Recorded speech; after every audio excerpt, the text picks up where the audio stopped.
शम्मा, नाज, बानो और रानो दोनों की दो लड़कियां थीं। वो दोनों अच्छी सहेलियां थीं। बानो और रानो दोनों एक ही मोहल्ले में रहती थीं, लेकिन बानो स्कूल और घर के हर काम में दिलचस्पी लेती थी। वो थी भी बहुत ज़हीन, अक्लमंद, जबकि रानो आराम परस्त और थोड़ा बेवकूफ़ और कम अक्ल। एक मर्तबा बानो ने गर्मियों के दिनों में अपनी नानी जान के घर जाने का इरादा किया। नानी के जान के घर जाने की तैयारी करने लगी। रास्ते में इसे एक गाय मिली। गाय ने कहा, बेटी, मेरे आसपास जो गोबर है इसे साफ कर दो ताकि मैं आराम से बैठ सकूं। रानो ने गोबर साफ कर दिया। आगे बढ़ने के बाद एक बरगद का पेड़ मिला। पेड़ ने कहा, बेटी, मेरे पास जो सूखे पत्ते हैं उन्हें साफ कर दो। मेरे साए में बैठकर गंदगी फैलाए जाते हैं। बानो ने सूखे पत्ते साफ किए। अब वो आगे बढ़ने लगी, तब भी एक पत्थर मिला।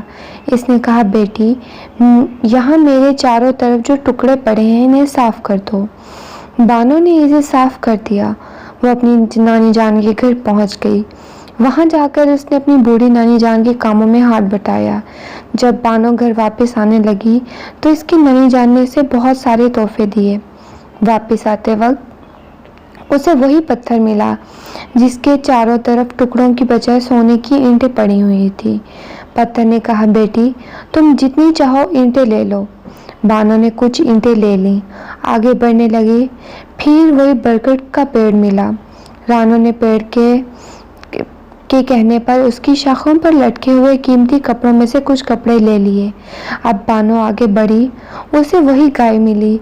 गाय ने कहा, बेटी, तुम जितना चाहो उतना दूध पी लो और ये मीठा भी साथ ले जाओ। बानो इस तरह अपने घर वापस आ गई और सभी बातें अपनी सहेली रानो को बताईं। रानो ने भी इसकी बातें सुनकर अपनी नानी जान के घर जाने का इरादा कर लिया। वो जाने की तैयारी करने लगी। रास्ते में जाते वक्त उसे वही गाय मिली। गाय ने कहा, बेटी, तुम ये गोबर साफ कर दो।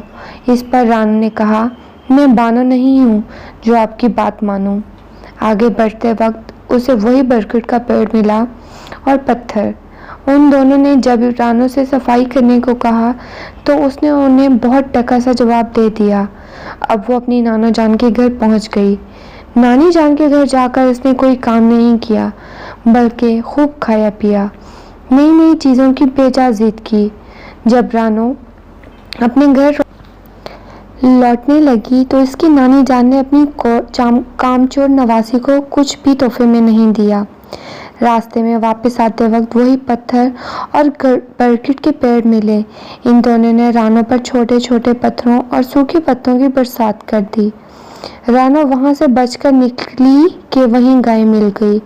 गाय ने इसे ऐसी जोर की लात मारी कि वो दूर जाकर गिरी। इस तरह उसे बहुत जख्म आए। वो जख्मी हालत में अपने घर पहुंच गई।